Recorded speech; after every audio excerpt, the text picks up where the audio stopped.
샬롬을 꿈꾸는 나비 행동이 대한민국의 미래를 위해 교회가 어떤 역할을 감당할지 논의하는 자리를 마련했습니다. 화해와 일치를 위해 먼저 사회의 통합 문제가 선행돼야 한다는 주장이 이어졌습니다. 미국의 한 재향군인 아파트 거주자가 성경 공부를 진행했다는 이유로 아파트에서 퇴출당할 위기를 겪었습니다. 진행된 소송에서는 승소했지만 캘리포니아주 정부 재향군인 부서에서는 항소할 예정이라고 밝혔습니다. 정부가 추진하는 국방개혁 2.0이 시행되면서 군선교에도 변화가 필요해졌습니다. 달라진 병영 문화를 활용해 군선교에 적용해야 한다는 주장이 나오고 있습니다. 여러분 안녕하십니까? C채널 매거진 굿데이 첫 소식입니다. 네, 3.1운동 100주년을 맞이한 올해 한국교회에서는 상반기 뜻깊은 역사를 기념한 다양한 행사를 진행해 왔습니다. 학술단체 샬롬을 꿈꾸는 나비 행동은 민족 독립 염원을 외친 지 100년이 된 오늘날 대한민국의 미래를 위해 교회가 어떤 역할을 감당해야 할지에 대해 논의했습니다. 조홍현 기자가 보도합니다. 3.1운동은 신무기로 무장한 군국주의 일본에 힘도 제대로 쓰지 못하고 나라의 주권을 뺏긴 치욕의 역사를 만회한 사건이라고 평가받고 있습니다.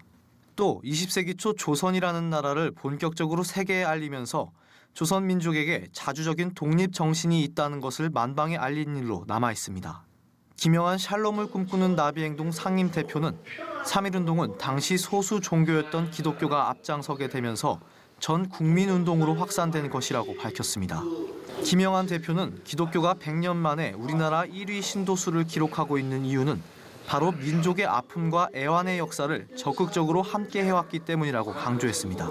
교회가 그 3.1운동 때 그처럼 민족과 더불어서 고생을 하고 가장 큰 피해를 입었기 때문에 민족이 어려울 때에 같이 고난을 겪었다고 하는 거죠. 그것이 지도자의 역할이고 그것이 바로 교회로 하여금 그래도 오늘날 그것이 인정받아서 외래 종교가 아니라 기독교는 민족 종교가 되었다는 거죠. 아직 민족의 최대 과제로 남아있는 남북 통일. 교회는 어떤 역할을 할 수 있을까? 영국 주재 북한 대사관에 있다가 탈북해 들어온 태영호 전 공사는 지난 2월 하노이 회담 결렬 후 급속도로 냉각된 북미 관계와 북한의 동향을 주목해야 한다고 말합니다. 태영호 전 공사는 김정은 위원장은 하노이 회담 실패를 통해 북한의 수령이 언제나 승리한다는 우상화에 타격을 입었다고 지적했습니다. 또 대한민국과의 교섭도 위축돼 현재 협상을 주장하는 사람들의 입지가 상당히 좁아져 이제는 북한 체제의 속성이 무너지거나 바뀌는 상황이 될 때까지 조금 더 기다려야 한다고 분석했습니다. 태영호 공사는 이럴 때일수록 교회는 민간 중심의 교류를 통해 북한 주민들에게 알 권리와 경제적 자립의 기회를 주어 북한 통치 체제가 와해되도록 도와야 한다고 밝혔습니다. 기독교인들이 할 수 있는 거는 이자처럼 북한 사람들이 이해할 수 있는 성경책을 만들어서 들여보내는 거 하나 있고 다른 하나는 저는 북한 사람들한테 그들한테 대해 이 경제적 권리를 우리가 되돌려주는 일을 좀 해야 된다. 그럽니다. 이와 함께 남북 화해와 일치를 위해서는 먼저 우리나라 사회의 통합 문제가 선행돼야 한다는 주장이 이어졌습니다. 강명도 경민대 교수는 우리 사회가 이미 사분오열해서 나뉘어 있는 상황에서는 북한의 탈북민 문제와 인권 문제 등 아무것도 논할 수 없다고 지적했습니다. 민족의 발걸음에 늘 앞장서왔던 한국 기독교. 이제 한반도 평화 통일을 위해서 북한 주민들의 자립과 인권, 사회 문화의 통합을 위해서 민족을 위한 교회의 역할이 끊임없이 요구되고 있습니다. C채널 뉴스 조홍현입니다. 세계 한국인 기독교 총연합회와 기독교인 변호사단체 법무법인 로고스가 지난달 28일 업무협약을 체결하고 법의 보호를 필요로 하는 기독교인들에게 도움을 주기로 뜻을 모았습니다. 이날 업무협약식에서 두 기관은 하나님 나라와 의를 이 땅에 이루겠다는 공동의 목적이 있다면서 각 기관이 맡은 사역의 질과 능률을 향상시키는 관계를 이어갈 거라고 다짐했습니다.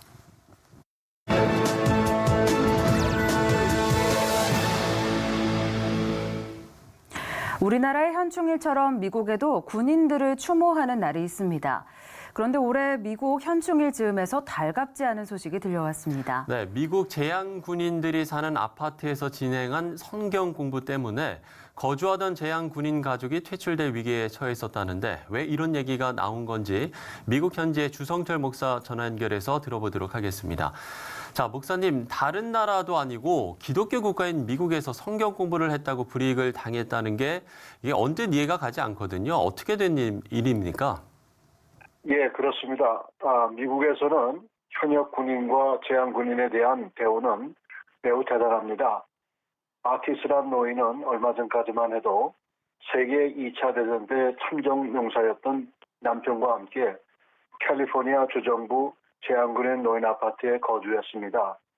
그런데 남편이 사별하고 혼자 이곳에서 생활을 했는데 그 역시 2차 대전 때 미국 국방부에서 근무했던 사람입니다. 남편하고 사별하고 난 후 그는 재향군인 노인 아파트에서 성경 공부를 인도하고 신방을 하고 기도하는 사역을 했습니다. 그러다가 성경 공부에 참여한 어떤 사람이 천국과 구원에 대한 성경 공부를 하고 며칠 밤을 지새웠다고 했습니다. 이런 사실을 안 주정부 재향군인 노인 아파트 관계자들은 아티스가 인도하는 성경 공부나 기타 여러 가지 사역을 제재한 것입니다. 지금 현재 본태평양 법률협회 변호인단의 수고로 법정에서는 승소했습니다. 그리고 아티스는 계속해서 성경 공부와 기타 사역을 감당하고 있고 하지만 캘리포니아 주정부 재향군인 부서는 여기에서 물러서지 않고 계속 아티스가 잘못하고 있음을 지적하고 꼭 증명해 볼 것이라고 했습니다. 그래서 이 일과 관련되어서 본 협회에서는 트럼프 대통령에게 청원서를 보내서 캘리포니아 주정부 재향군인 부서를 전면 재수사할 수 있도록 서명을 받고 있는 상태입니다. 네, 그렇다면 이번 사건 좀 어떻게 해석해야 될까요? 앞으로 좀 이런 일들이 더 자주 일어날 거라고 예상하는 분들도 많던데요. 예, 그렇습니다. 크리스찬들에 대한 이런 일련의 일들이 요즘 들어 더 빈번하게 일어나고 있는 것은 사실입니다. 이것은 비그리스도인들과 무신론자들이 무력으로 크리스천들을 막을 수 없다는 이유로 법적으로 대응하고 있습니다. 그런데 그런 가운데서 각 주마다 성소수자들까지 주 상하원 의원들에게 영향력을 끼쳐서 크리스천들이 받고 있는 혜택들을 다 말살시키려고 하고 있고 이에 대하여 캘리포니아주가 선두에 서 있습니다. 그 옛날 초대교회 때 크리스천들이 핍박을 받았는데 21세기에는 다른 차원에서 크리스천들을 핍박하는 일이 벌어지고 있습니다. 아마도 이제 마지막 때가 가까운 것 같다고 봐야 할 것 같습니다. 네, 앞서 말씀해 주신 것처럼 미국은 나라를 지킨 영웅들에게 존경심을 갖는 나라로 알고 있는데 앞으로 항소 일정도 있을 것 같고요. 이번 일이 어떻게 마무리가 될까요? 예, 물론입니다. 사실상 많은 미국인들이 미국 헌법을 잘 알지 못합니다. 그런데 미국 헌법이 존재하는 한 종교 자유, 언론의 자유, 언론 표현의 자유는 지켜지고 있습니다. 그리고 본 협회와 같은 비영리 법률협회에서 미국 헌법에 근거하여 변호하고 있기 때문에 승소율이 90% 이상입니다. 아마도 트럼프 대통령이 말도 많고 문제도 많아 보이지만 적어도 크리스찬들이나 보수성을 가진 사람들을 돕고 있기 때문에 잘 되어질 것으로 예상됩니다. 단 미국의 크리스찬들이 지속적으로 기도하면서 자신들의 믿음을 지켜낼 수 있도록 기도 부탁드립니다. 네, 이 절대적 진리를 인정하지 않은 포스트 모더니즘 시대에 가장 어려운 건 절대 진리로 무장한 기독교일 수밖에 없는데요. 여러 상황들을 잘 분별해야겠습니다. 네, 미국의 주성철 목사와 이야기 나눠봤습니다. 앞서 전해드린 이야기처럼 상해 군인이나 가족들이 뜻하지 않은 어려움을 겪기도 합니다만 이와 반대로 상인 군인들을 매우 헌신적으로 돌보는 사람들도 있습니다.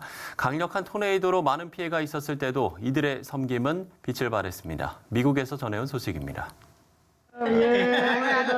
Kathy Brown is an owner and caregiver at Loving Touch, a home for disabled veterans in Lee County, Alabama. She serves 14 veterans at the home and lives next door. Her husband is also a disabled vet. He was awarded the Purple Heart after suffering wounds from a mine in Vietnam. I'm a nurse by trade, and that's what I always wanted to be. I'm retired now, but I just always try to make other people feel better. To me, it was always about other people and not myself. On Sunday, March 3rd, Kathy turned on the news and heard the warning, severe weather in the area. Rushing next door to make sure the veterans were safe, her worst concerns came true. 2 tornadoes touched down nearby, one on her street. So we got the veterans in a safe place and just prayed that we would be okay. And thank God we wasn't hurt. We had no damage to the veteran home. Miraculously, the tornado did not damage her home either, but a path of destruction blew right by her house. The tornado took off almost the entire roof of the Veterans Recreation Center and threw debris all over her yard. It also blew apart her grandchildren's playset. That's when Operation Blessing stepped in to remove the heavy debris. The crew also got up on the roof and covered it with a blue tarp to keep the recreation center dry. Thank you, thank you, thank you. Kathy believes the Lord sent Operation Blessing workers to her because she did not even have to make a phone call. Her friend reached out to the organization saying, "You just have to help this woman. She's the sweetest woman I know besides my mother." It's hard for me. I like to be the one that give. And when Operation Blessing came and they showed up and I didn't even call for them, it's just something that I can't explain. I was so grateful to know that God got somebody that would come and you don't even have to ask for the help. He would just send them, not knowing that you all was gonna come until someone called me early this morning. I was just so grateful for you all showing up and help. It's just something I can hardly explain. Amen.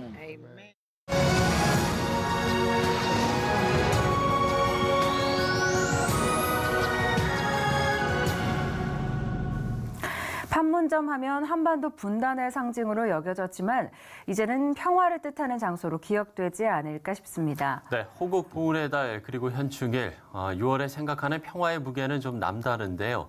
비무장지대에 평화와 복음을 심는 판문점 교회 박봉진 목사 스튜디오에 모셨습니다. 목사님 안녕하십니까?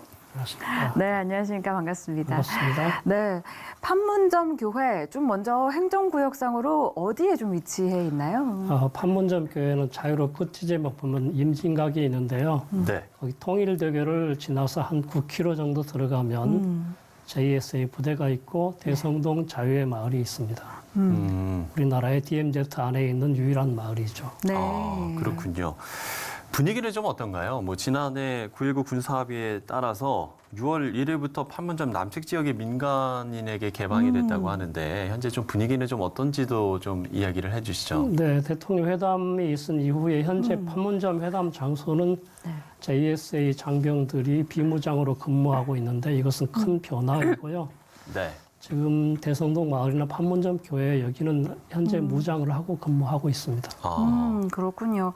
사실 좀 남측만이 아니라 북측 지역도 조금 시원하게 열렸으면 좋겠다 하는 게 우리의 바람이기도 한데 이 JSA 남측 개방의 의미도 조금 부여할 수 있을 것 같은데요. 예, JSA가 비무장화되고 GP가 철수하고 또 평화의 상징인 판문점 교회 사역이 참 중요하고 의미가 있는데요. 예. 앞으로 남측이 개방이 되어서 판문점 회담 장소가 남북 간의 자유왕래가 많이 활발히 이루어지기를 기대합니다. 예. 네. 그러면 북한 땅의 육안으로 식별이 가능한지 저희가 좀 이런 부분들도 상당히 궁금하거든요. 네. 아무래도 바로 거기 가보지 못했으니까. 식별이 네. 가능합니다. 한 1km 정도 거리인데요. 네. 북한 측은 기정동 평화의 마을이고 네. 남측은 대성동 자유의 마을인데 DMZ 안에 비무장지대 안에 위치하고 있죠. 북한 쪽은 160m짜리 인공기가 펄럭거리고 네. 또 판문점 교회 옆에 마당에 100m짜리 태극기가 펄럭거리고 있습니다. 네. 1km 거리인 가깝습니다. 거라고요. 그러면은 뭐 북한 주민들이라든지 이런 좀 이동하는 것들도 다 보이는 건가요? 그러겠네요. 네, 볼 수 있습니다. 그렇군요. 농사 짓는 거 이런 거 볼 수 있습니다. 그래요? 네. 그 우리 판문점 교회 출석하시는 교인분들도 조금 궁금한데요. 어떤 분들이실까요? 네, 판문점 교회는 한 45년 정도 됐는데요. 네. 대성동 마을 주민들이 참석하고 네. JSA 장병들이 함께 예배드리고 있습니다. 그렇군요. 판문점 교회 역사도 좀 궁금한데요. 처음 교회가 세워졌을 때 의미는 지금보다 더 컸을 것 같은데요. 역사를 좀 짚어주신다면. 네, 판문점 교회는 지금으로부터 한 45년 전에 CBMC 기독 실업인회에서 지어준 교회이고요. 네. 지금으로부터 한 10년 전에 다시 새롭게 건축을 해서 예배드리고 있습니다. 그렇군요. 그럼 목사님은 언제 부임을 좀 하셨나요? 저는 한 8년 됐는데요. 네. 네네. 열린교회 김남주 목사님 교회에서 수석 부목사를 했고 네. 원래는 중국에 선교사로 가기를 희망했는데 사정상 못 가서 선교에 대한 빚진 마음이 있었는데 자원해서 가서 행복하게 하고 있습니다. 그래요. 8년 동안 좀 지내고 계시니까 좀 어떤 느낌들이 있으신가요? 북한이 가까워서 그런지 좀 무속과 불교가 좀 성행한 그런 지역이기는 한데 네. 제가 중국 친화적으로 잘 접근을 해서 상당히 많은 분들이 지금 교회에 참석하고 있고 네. 함께 예배드리고 있어 너무 보람을 느끼고 있습니다. 네. 네. 원래 고향은 그쪽이 아니시죠? 네, 저는 전남 보성입니다. 그렇습니다.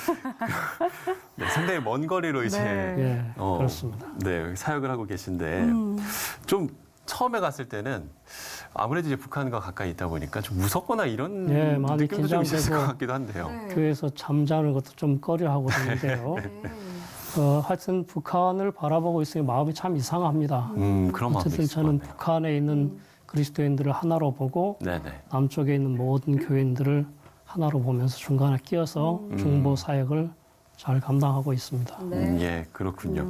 말씀드리니까 정말 사역을 잘 감당하고 계신 것 같습니다. 네. 아무래도 이제 판문점 교회가 이제 상징하는 부분들이 여러 상징성이 있다 보니까 이 교회에서 진행되는 행사들도 상당히 좀 많을 것 같습니다. 어떤가요?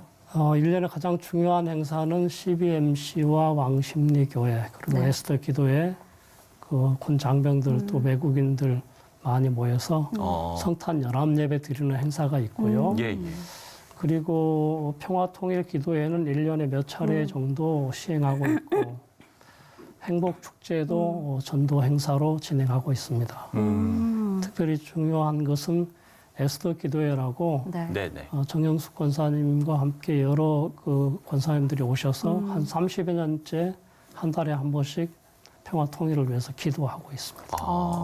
좀 아무래도 판문점 교회가 또 지역적인 특성이 있다 보니까 평화 통일을 위한 기도의 마음이 좀 남다르실 것 같다는 생각도 드는데요. 네, 그렇습니다. 간절해지죠. 북한을 바라보면서 직접 기도하니까. 그래서 한반도 평화를 위한 기도 제목이 있는데요. 네. 첫 번째는 모든 국민들이 마음이 하나가 되고 성도들이 기도 열심히 해서 네.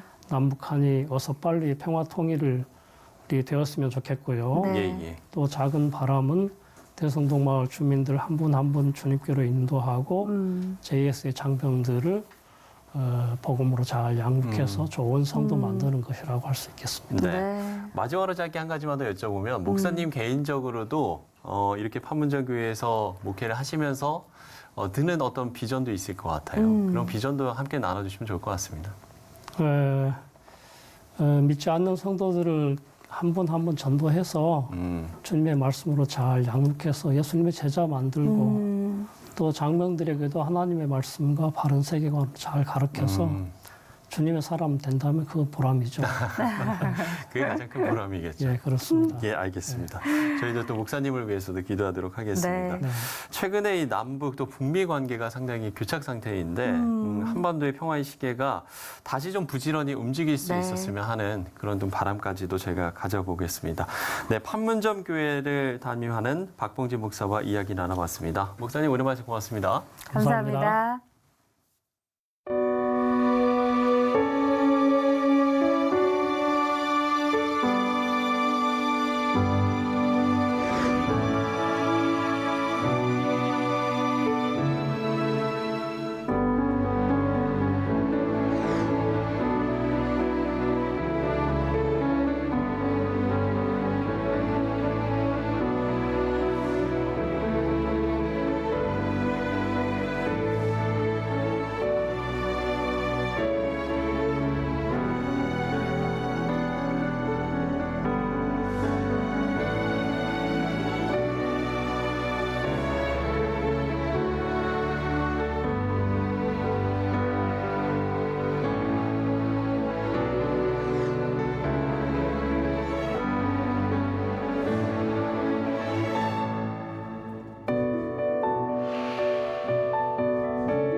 최근 대한예수교장로회 합동 전국 목사장로 기도회에서 발표한 설문조사 결과 여성 군선교사 제도 시행에 93%가 찬성 의견을 보냈다고 합니다. 네, 군 선교 분위기와 방향도 많은 변화가 나타나고 있다는 얘기인데요.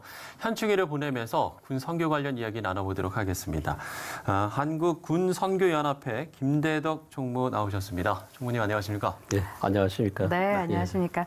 자, 여성 군선교사 제도 시행에 93%가 찬성 의견을 보냈다는 소식을 먼저 전해드렸는데요. 사실 현재도 여성 군종 목사 제도가 시행되고 있지 않습니까? 그렇죠. 좀 우리 총무님께서는 어떻게 생각하세요? 여성 군선교사자 증가가 좀 필요하다고 보시나요? 우선 군종 목사를 파송하고 있는 교단이 10개 교단 가운데 여성 목사 제도를 두고 있지 않는 교단이 두 교단이 됩니다. 특별히 이번에 이제 예장합동총회에서 그런 설문이 나왔다는 것은 나름대로 의미가 있다라고 생각이 되어지고요. 우선 우리나라가 이제 참 군목 제도가 창설된 것은 이제 호국 보훈의 달을 이래 맞은 6월이잖아요. 6.25를 앞두고 있는데 6.25 전쟁 중일 때인 지난 1951년 2월 7일 날 국가 제도로 공식 창설이 되어졌죠. 시간이 좀 많이 갔지 않습니까? 그런 가운데 이제 실제로 여성 군종 목사가 지난 2015년도부터 처음으로 우리 군에 군목으로 들어가게 되었습니다. 그래서 지금 아마 현재 8분의 목사님들이 육군에 4분, 해군에 2분, 공군에 이제 2분에서 8분이 현재 종군하고 있죠. 그런 의미에서 이제 특별히 이번에 또 그 예장합동총회 그 설문조사가 군선교사라고 표현이 되어 있거든요. 그걸 잠깐 설명을 드린다면은 현재 우리 군인교회가 약 1000여 군인교회가 되어집니다. 통상적으로 상징적인 숫자로 천사 군인교회라고 표현을 하죠.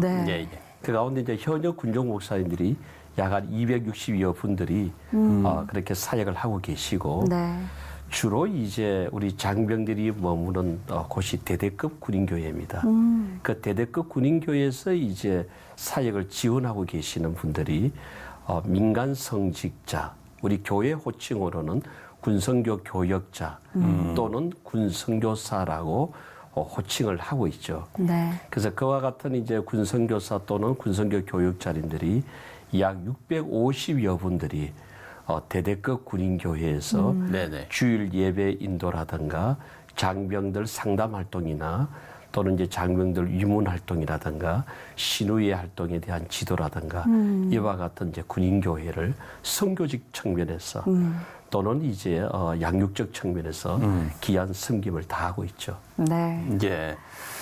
좀 본격적으로 이야기를 나눠보기 전에요. 일단 좀 달라진 군 환경 이야기도 좀 저희가 가볍게 좀 해봐야 될 것 같습니다. 제가 전역한 지 한 10년이 됐는데, 올해로 딱 10년이 됐는데, 요새 좀 많이 달라졌다고 들었어요. 실제로 좀 어떻습니까?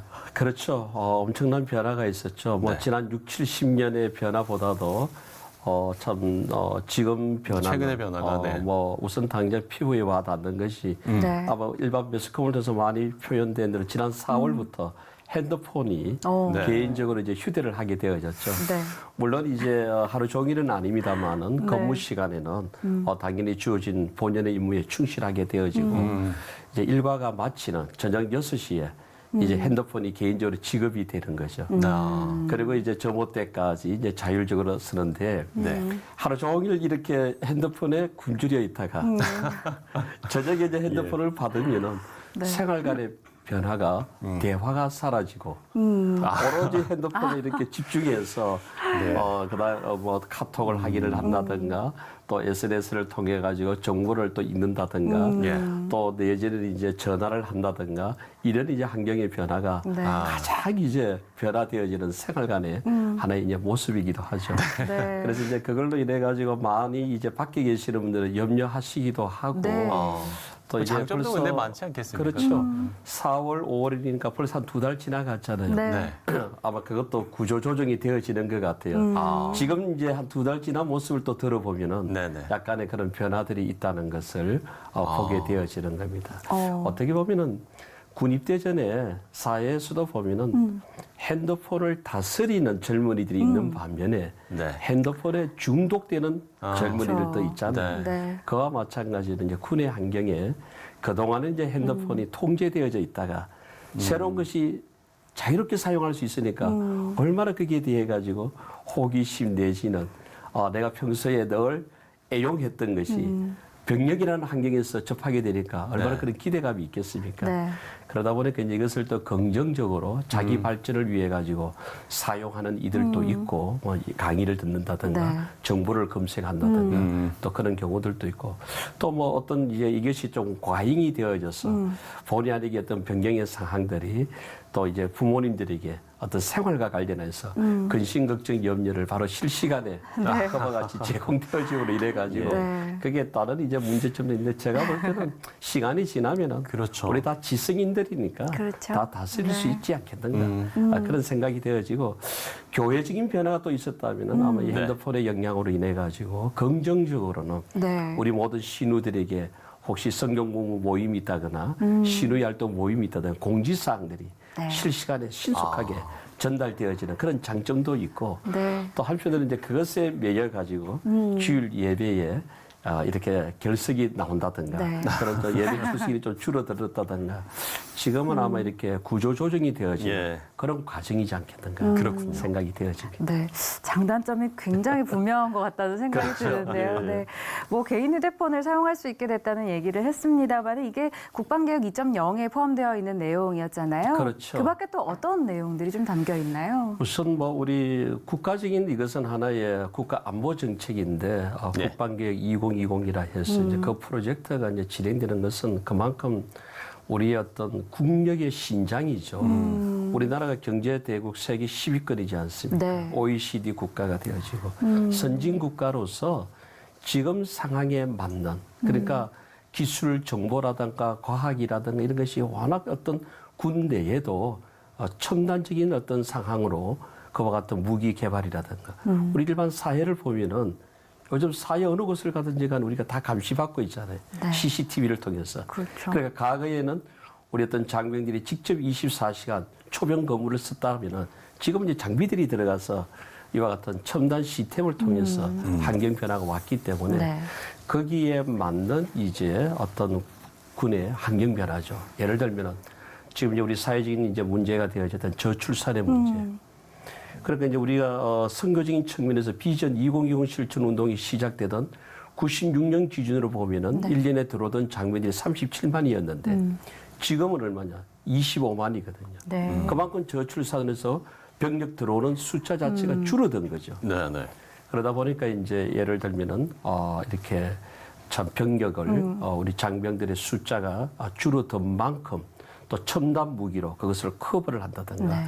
그래서 선진과학 군대라는 그런 맥락에서 군의 모든 부대의 통폐합이 이루어지고 또 거기에 따라서 이제 사람의 인력은 줄이는 대신에 이와 같은 과학 군대로 만들게 되어지고 이런 환경의 변화가 이제 실질적으로 군 복무 기간 내 또 우리 병사들 같은 경우는 단축 한 3개월씩 줄어든다든가 그러면 이제 생활 속에서도 핸드폰을 사용을 하고 일과 근무가 딱 맞추면은 저녁 시간은 자율성을 보장을 하고 또 주말에는 이제 외박을 많이 나가고 이런 이제 환경 변화들이 상당히 가고 특별히 월급도 많이 올랐죠. 네, 그야말로 급격하게 이제 변화하고 있는 군 환경에 대한 저희가 이야기들 좀 특별히 거기서 한 가지 더 네. 이제 강조하고 싶은 부분이 요즘 우리 사회 현상도 그래서 그렇잖아요. 소수자들에 대한 의견을 존중하는 인권 중심이라는 그런 이제 부분들도 이제 과거에는 이제 우리가 선거적인 측면에서 볼 때 그야말로 우리 복음적인 사회에서 보면 강건하여 전도도 하지만은 요즘은 강건할 수가 없는 그래서 개인이 종교를 가질 자유도 있지만은 종교를 갖지 않을 자유도 보장해 준다는 이런 이제 인권 중시의 그것이 이제 생활 속에서 이제 나타나 있기 때문에 거기에 맞는 선교의 전략도 자연히 변화가 올 수밖에 없죠. 네. 지난해였죠. 연무대교회 봉헌 예배가 있었다고 하는데 어떻게 좀 더 많은 훈련병들이 함께 예배드리고 있습니까? 지금 상황이 좀 어떻나요? 우선 뭐 예배는 그 뭐 잘 아시는 대로 그 예배당 규모 자체가 이제 5,000석이었는데 네. 지금도 이제 변함없이 주일 낮 예배 인원이 평균 이제 약 7,000여 명 내외로 드리고 있습니다. 그러다 보니까 지금 이제 좌석은 5,000석인데 7,000여 명이니까 부족하잖아요. 그렇죠. 그래서 이제 예배는 이제 주일 오전 예배를 2부 예배로 그렇게 해서 나뉘어서 드리기 때문에 한 3,500여 명씩 드리죠. 네. 그렇죠. 여유가 있죠, 좌석. 그러는 이제 앞으로 국방개혁 20 프로젝트가 진행되어져서 야전 신병 교육대가 전체적으로 훈련소로 통합이 되어지게 되면은 그때는 이제 한 부 예배 드릴 때마다 5,000명 이상씩 한 몇 부 예배를 드려야 되지 않겠는가 네. 그런 사항이고 연무대교의 새로운 시스템 환경 자체가 우리 현재 젊은이들에게 맞추어서 쉽게 오디오 시스템이라든가 또는 비디오 시스템이라든가 또는 이런 조명 시스템들이 네. 선교 문화 공연을 비롯하여서 이런 이제 첨단 시스템으로 되어져 있기 때문에 그것이 상당히 보이지 아니하는 네. 그 알파 요인으로 그렇게 기여가 되어지고 있습니다. 네, 그렇군요. 아까 잠시 천사교회라는 말을 또 하기도 하셨는데 현재 좀 군대 내에 있는 군인교회 수가 좀 정확하게 어떻게 되나요? 제가 조금 전에 말씀드린 바대로 하나의 어떤 그 천사 군인교는 상징적인 고유명사라고 보시면 되겠습니다. 네. 매년 보면 이제 군인교회 숫자에 대한 것이 이제 통계로 나오게 됩니다. 부대가 이제 새로 신설되는 경우도 있고 통합이 되는 경우도 있고 다소 이제 오차가 생길 수 있죠. 근데 공교롭게도 아마 지난 2009년도에 통계에서 천사 군인교회로 딱 나온 겁니다. 네. 그래서 이제 그때부터는 앞으로 부대가 다소 좀 변동이 있더라도 육해공 해병대 군인교회 숫자가 어떻게 됩니까? 하고 물으면은 천사 군인교회 천사 군인 천사 좋잖아요. 그렇죠. 그래서 우리 일반 이제 성도님들도 육해공 해병대 장병들 위해서 기도할 때 천사 군인교를 위하여 천사 군인교를 섬기는 군종 목사님들, 네. 천사 군인교를 섬기는 군성교 교육자님들. 오늘 우리 시체를 방송을 듣고 보고 계시는 시청자님들도 호국 보호의단을 맞아 천사 군인교회 주의 연애로 임재하여 주옵소서 그렇게 기도해 주셨으면 좋겠네요. 입에 딱 달라붙는 것 같습니다. 네, 그렇습니다. 천사군인교회. 군성교하면 진중 세례를 또 빼놓을 수가 없을 텐데 그렇죠. 예. 잘 진행이 되고 있나요? 은혜 가운데 이건 하나님의 그야말로 특별하신 섭리입니다. 네. 이 땅에 지구촌에 약 한 200여 나라가 있지만은 이렇게 군대 내에서 마음껏 전도하고 또 그 전도된 결실로 성부, 성자, 성령의 이름으로 세례를 집례하는 나라는 대한민국 군대밖에 없거든요. 세계 최고 선진국가를 미국 군대에서도 찾아볼 수 없는 일입니다. 우리가 참 복음서에도 보면은 베드로 사도가 참 한 번에 3,000명 세례 줬다 그러잖아요. 우리 대한민국 군대는 뭐 3,000명은 매달 그렇게 이루어지고 있습니다. 네. 있는데 잠시 한번 우리가 이것을 조금 거슬러 올라가 보면은 지난 이제 70년대에 한국 교회적으로 제1차 진중 세례 운동이 있었어요. 네. 그때 74년대 육군 24단 신병 교육대에서 한 번에 3,400여 명 세례 집례가 이루어졌던 적이 있습니다. 그때를 이제 1차 세례 운동이라 그러고 지난 1990년이죠. 88 올림픽 지난 다음에 한국 교회가 사실 일반 교회가 불신자 전도가 어려운 시점에 접어듭니다. 20세기 말에. 이는 교회사적으로 대단히 의미가 있습니다. 네. 그런 이제 일반 교회가 불신자 전도가 어려워지고 있을 그때 바로 90년부터 육군 훈련소에서 바로 진중 세례 운동이 시작이 되어집니다. 그 진중 세례 운동이 지금까지 그러니까 29년 차 육군 훈련소의 그 진중 세례 사역이 이것이 육해공 해병대 정군으로 확산이 되어졌죠. 그래서 통계적으로 보더라도 그 사실로 인해 가지고 지난 29년 동안에 군에서 특별히 젊은 청년들 군대 아무나 가는 곳 아니잖아요. 국가 공인 그야말로 선발된 엘리트 청년들이 군에 가서 복음을 듣고 자원하여 세례받은 인원들이 통계적으로 약 450만 명입니다. 이걸 이제 연평균으로 보면은 약 15만 5천여 명이 네. 이와 같은 이제 결실이 맺어지고 있는 거죠. 그 부분이 어떤 열매로 나타났느냐 하면은 지난 이제 2017년도에 우리나라 정부 통계청에서 10년 주기로 한 번씩 종교인 수를 조사를 합니다. 그러니까 2006년부터 2015년까지 네. 10년 동안의 종교인 수 조사의 결과가 2017년 12월 달에 발표를 했는데 네. 정부 수립 이래 최초로 기독교인 수가 1위가 되어집니다. 그동안은 이제 전통 종교였던 불교가 매번 조사할 때마다 당연시 1위였던 거였었죠. 그런데 이제 기독교인 수가 그때 조사에서는 123만이 증가한 것으로 나옵니다. 그것을 이제 우리가 교계적으로 이제 우리 사실 뭐 목회자님들 다 아니 일반 교회는 지금 전도가 안 되는데 이게 어떻게 1위가 되어지느냐. 그때 이제 우리 군성연합회 차원에서 그 내용들을 한번 분석을 해봤을 때 네. 2006년에서 15년까지 같은 기간에 군에서 복음을 듣고 전도되어지고 세례받은 인원들이 통계적으로 약 160만입니다. 그래서 이것은 바로 한국 교회가 초교파적으로 진중 세례를 열심히 섬겨온 결과의 열매이다. 이것을 공식 입장을 발표를 했던 거죠. 네.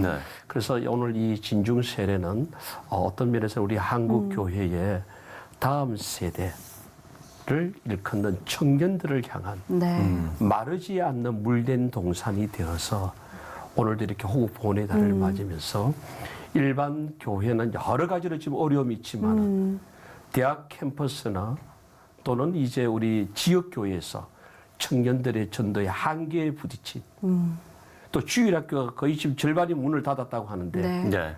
유일하게 오늘 군대에서는 이와 같은 전도 사역, 그것도 청년 전도 사역이 네. 진행되고 있다는 것에 대해서 특별히 무한 감사하고 이 일을 위해서 그동안의 교회와 또 교단 차원에서 성도님들이 기도하여 주시고 물질로 섬겨주셨던 거 정말 이거는 헛되지 않았다. 이게 마르지 않는 그 물된 동산을 오늘 이 시간을 통하여서 감사하는 마음을 담아서 이 시간에 말씀드릴 수 있어서 더 감사합니다. 네, 그렇군요. 자, 그럼 올해로 군선교연합회 사역도 50년을 바라보고 계신다고 들었습니다. 그 시간만큼 뭐 방금 진중세례 이야기도 해주셨지만 한국교회 역사 속에서 군선교의 역할이 결코 적지 않았을 거라는 생각이 드는데요. 그 영향력에 대해서도 한번 말씀을 해주시죠. 그래요. 방금 뭐 영향력이라고 말씀을 하셨다면은 아무리 좋은 프로젝트가 있더라도 이것을 구슬을 깨는 역할이 참 중요하잖아요. 오늘 이제 우리 군선교 연합회 공식 명칭은 한국 기독교 군선교 연합회가 되고 약칭으로 이제 군선교 연합회라고 표현을 하고 우리가 영문 이니셜을 쓸 때는 미크라고 이제 표현을 하고 있습니다. 이 기간은 이제 지난 1969년도에 육군 1군 사령관이셨던 한신 장군이 중심이 되셔서 우리 장병들에게 그때만 하더라도 북한 인민군들이 무장 그 공비들을 많이 침투시킬 때입니다. 그때 우리나라 국력이 북한보다 열세였었고 결국 오늘 이 강원도 지역을 커버하는 육군 1군 장병들에게 적과의 전투에서 어쨌든 군은 승리해야 되잖아요. 전투에서 승리를 해야 되잖아요. 이득은 없잖아요. 그래서 오늘 그와 같은 열세적인 부분을 극복할 수 있는 건 정신전력이다. 그런 맥락에서 우리 장병들이 담대해질 수 있는 것은 죽음에 대한 공포를 극복해야 된다. 사생관 확립이다. 그래서 어떤 종교를 가지도 좋다. 1인 1 종교 갖기 운동을 전개하자. 그것이 확산된 것이 정군 신자화 운동입니다. 이거는 역사적으로 대단한 의미가 있는 하나의 어떤 사건이죠. 그것도 한신 장군이 기독교 신자는 아니었습니다. 그때 당시에. 그것이 이제 확산이 되어질 때에 당시에 이제 우리 참 육군 군종 감으로 계셨던 한준서 목사님이 당시 우리 교계 연합 기관이 NCC 하나 있을 때입니다. 임원회에 참석해서 군에서 일어난 정군 신자화 운동이 기독교 운동으로 성화될 수 있도록 교계적으로 관심 가져주시고 기도해 주시고 이것을 뭔가 지원해 줄 수 있는 체계를 만들어주면 좋겠다. 이와 같은 요청에 의해 가지고 이제 지난 1972년도에 그때 당시의 명칭이 정군 신자화 후원회를 조직하게 되어집니다. 그 산파역을 하셨던 분이 바로 우리 참 한경직 목사님이셨죠. 그래서 한경직 목사님께서 초교파 연합적으로 우리가 이와 같은 기독교 운동으로 장병 전도 운동으로 발전시키자. 그렇게 해서 이제 영락교회가 중심이 되어져서 이와 같은 이제 출발이 되어졌는데 벌써 금년이 이제 47주년을 맞아서 네. 48년이 됐죠.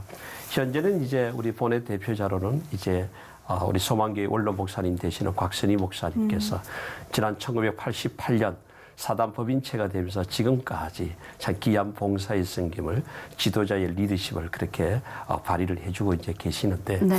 조금 전에 이제 영향력이라는 말씀을 하셨잖아요. 그래서 어떻게 보면은 군에 딱 들어가면은 군엔 4대 종단이 있습니다. 기독교, 천주교, 불교, 원불교. 네. 쉽게 표현하면은 군에 딱 입소를 하잖아요. 예배당으로 가느냐, 성당으로 가느냐, 법당으로 가느냐, 교당으로 가느냐. 그 갈림길입니다.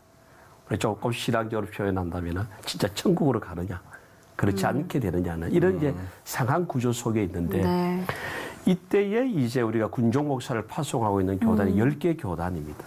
타 종단은 원톱 시스템입니다. 종단 자체가 하나이기 때문에. 우리 기독교 이제 10개 교단이다 보니까 교단의 어떤 그 상황들이 또 다르지 않습니까? 네. 그래서 교단마다도 이제 후원회가 있고 또는 위원회가 있고 그렇게 지원들 하고 계시는데 상황에 따라서는 정책적인 면이라든가 또 기독교 종단의 근익을 지키는 일들이라든가 또는 이제 연무대교회 예배당 건축 같은 대형 프로젝트들 또 진중세례 운동에 대한 이런 내용들을 하나의 이것을 구슬을 깨어서 기독교 종단이라는 차원에서 역할을 하도록끔 하는 그와 같은 컨트롤 타워 역할을 하는 곳이 바로 군성교 연합회이죠. 종단 네. 대표 기관으로서 어떻게 보면 기독교 연합 군종 교구의 역할을 하고 있는 거죠. 그런 부분에서 이제 바로 지금에 와서는 우리 참 이 군대 내에서 청년들을 전도하는 그 사역을 기독교 종단이라는 차원에서 네. 군종 목사를 파송하고 있는 10개 교단과 함께 하나가 되어져서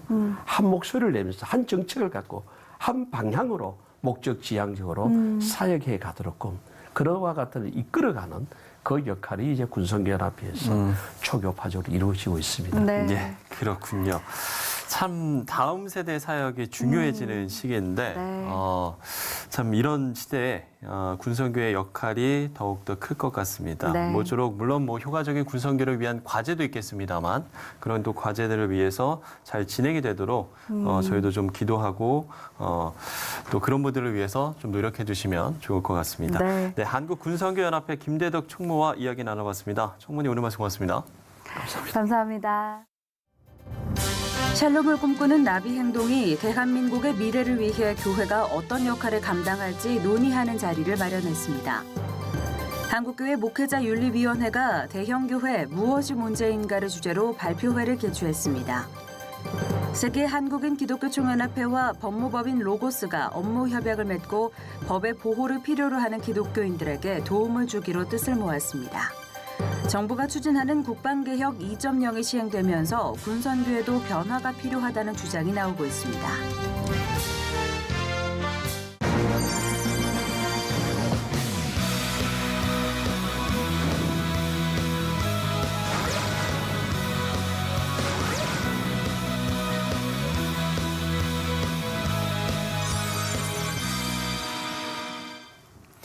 네, 64번째로 보낸 현충일 추념식에 비무장지대에서 유해가 발굴된 6.25 전사자 유가족들이 참석했습니다. 비무장지대의 유해 발굴은 여전히 남과 북 모두에게 과제로 남아있는데요.